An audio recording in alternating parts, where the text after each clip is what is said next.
Hello everyone, welcome to Anubha study facts. आज हम बात करेंगे 6 मार्च की जो फर्स्ट शिफ्ट में पेपर हुआ था बाल विकास से संबंधित। हम एक सीरीज़ लाए हैं जिसमें हम 1000 क्वेश्चंस की पूरी एक सीरीज़ है जो कि आपके एग्ज़ाम से पहले हम कंप्लीट करेंगे। और ये वर्ग 3 के लिए, सी टेट के लिए, दोनों के लिए इम्पॉर्टेंट है, लेकिन वर्ग 3 के लिए मेनली यहाँ पर फोकस किया गया है। तो जो लोग तैयारी कर रहे हैं वर्ग 3 की, तो आप लोग उनके साथ ये वीडियो शेयर कर सकते हैं। और 15 क्वेश्चन हम लोग एक सेशन में डिस्कस करते हैं।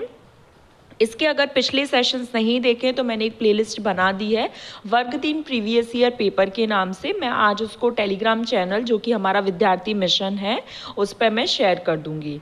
तो चलिए फिर आज का सेशन हम शुरू करते हैं।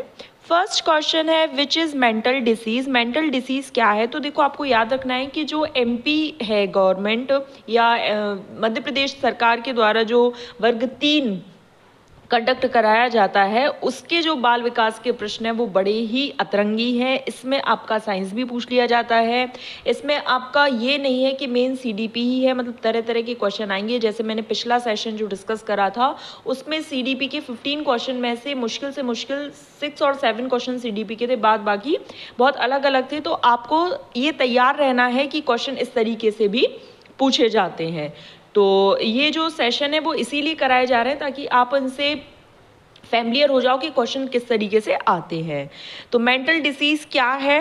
टिटनस, ड्रग डिपेंडेंस, एल्कोहलिज्म, ये सब अलग है। और न्यूरोसिस इट्स रिलेटेड टू जो नर्वस सिस्टम है, न्यूरॉन्स है, उससे रिलेटेड है। ठीक है, तो मेंटल डिसीज क्या है यहाँ पर? ये न्यूरोसिस इसका आंसर हो जाएगा। नेक्स्ट क्वेश्चन पर बढ़ जाते हैं। Cooing and babbling is related to, जो बच्चा वो बोलता है ना माँ बाप पापा ममा, वो एक एक वर्ड वाले, दो वर्ड वाले, तो वो क्या है? वो एक प्रकार का लैंग्वेज डेवलपमेंट है, क्योंकि उसमें शब्द बोल रहा है, अक्षर बोल रहा है, प्रोनाउंस कर रहा है। ठीक है, म ब प प म म न न, ऐसे फिर प प वो पूरा एक बनने लगता है। फिर बच्चा धीरे धीरे शब्द से वाक्यों पर, मतलब सेंटेंसेस पर आ जाता है। नेक्स्ट है behaviour is a psychological studies according to. तो बिहेवियरिस्ट इसमें आपको छांटना है। तो जेबी वॉटसन, यहाँ पर जेबी वॉटसन का आप एक चीज़, एक स्टेटमेंट है, वो स्टेटमेंट भी कभी आपसे पूछ ले तो आपको पता होना चाहिए। उन्होंने कहा था मुझे 1 दर्जन बच्चे लाकर दे दो, मैं उन्हें चोर सिपाही डॉक्टर कुछ भी बना सकता हूँ। ठीक है, तो ये बिहेवियरिस्ट थे। चलिए नेक्स्ट क्वेश्चन है the study of child development is important. क्यों डेवलपमेंट इम्पॉर्टेंट है और किस पर्सपेक्टिव में इम्पॉर्टेंट है? All round development. All round development को क्या बोलते हैं? Holistic development. अगर आपसे ऑल राउंड डेवलपमेंट की जगह कभी होलिस्टिक डेवलपमेंट आपका कॉमेंट ऑप्शन में आ जाएगा, तो होलिस्टिक डेवलपमेंट मतलब सर्वांगीण विकास। ठीक है, और वर्ग 3 में आप एक चीज़ याद रखिएगा, बहुत ज़्यादा फैक्चुअल चीज़ें भी पूछी जाती हैं, तो आप थोड़ा सा एक पेपर पेन लेकर बैठो और जो भी चीज़ें ऐसी लग रही हैं कि आपको नई मिल रही हैं, कोई न्यू चीज़, न्यू कंसेप्ट है, तो आप उसको वहाँ पर नोट डाउन करते जाओ। डिसग्राफिया मीन्स क्या होता है? ये लर्निंग डिसेबिलिटी है। Graph is related to writing. थोड़ा सा आप इसको ऐसे बना सकते हैं ट्रिक से। So difficulty in writing. Dyscalculia, calculation, so it's related to mathematics. ठीक है, dyslexia it's related to reading disorder, मतलब डिफिकल्टी इन रीडिंग। ये लर्निंग डिसेबिलिटीज जितनी भी हैं आपको सारी लर्न होनी चाहिए।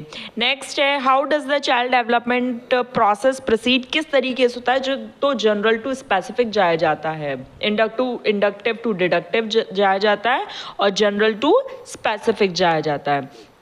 नेक्स्ट है सेफेलोकॉर्डल डेवलपमेंट। देखो सेफेलोकॉर्डल मैंने आपको इससे पहले वाले सेशन में करवाया था। फ्रॉम हेड टू टो अगर डेवलपमेंट है that is cephalocaudal development. From centre to periphery it means proximodistal development. तो ये क्या है? ये इट्स रिलेटेड टू डेवलपमेंट। ठीक है, फिर नेक्स्ट क्वेश्चन है first stage of labour is called. तो ये कॉन्ट्रैक्शन है। जब लेबर पेन स्टार्ट होते हैं तो कॉन्ट्रैक्शन स्टार्ट होता है। नेक्स्ट है डिप्रेशन, फियर, ट्रैम्बलिंग, फोबिया, ये सब किससे रिलेटेड है? तो ये मेंटल सिकनेस है। क्या है ये? मेंटल सिकनेस है।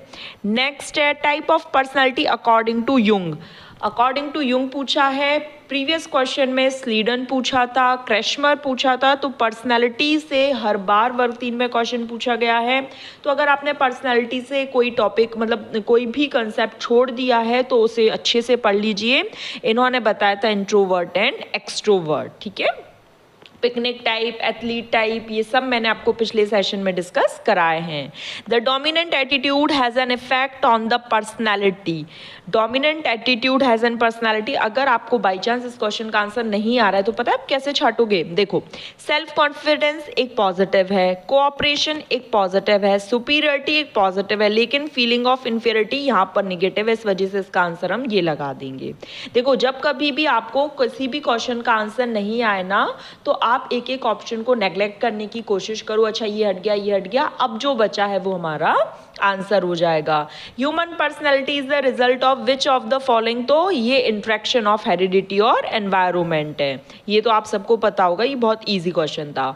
ड्यूरिंग क्लासरूम डिस्कशन, अगर एक टीचर अक्सर बच्चे की बॉय की तरफ ज़्यादा ध्यान देती है इन कंपैरिजन टू गर्ल्स, तो वो क्या कर रही है? जेंडर बायस शो कर रही है, भेदभाव शो कर रही है। तो gender bias, gender constituency, identity, अगर इनसे कॉन्सेप्ट आपने अभी तक क्लियर नहीं करे हैं तो एक बार अच्छे से इनको कर लीजिए। आज के लिए सेकंड लास्ट क्वेश्चन है, which of the following factor is not necessary for retarded child?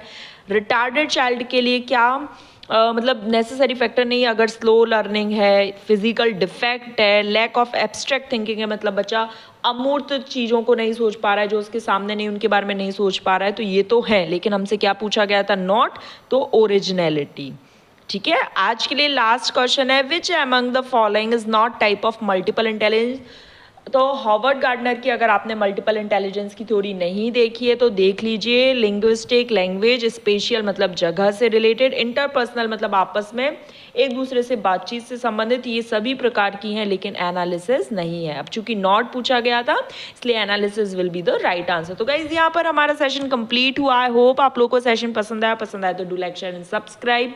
चलिए फिर हम अपने नेक्स्ट सेशन में मिलते हैं। Thanks for watching this video.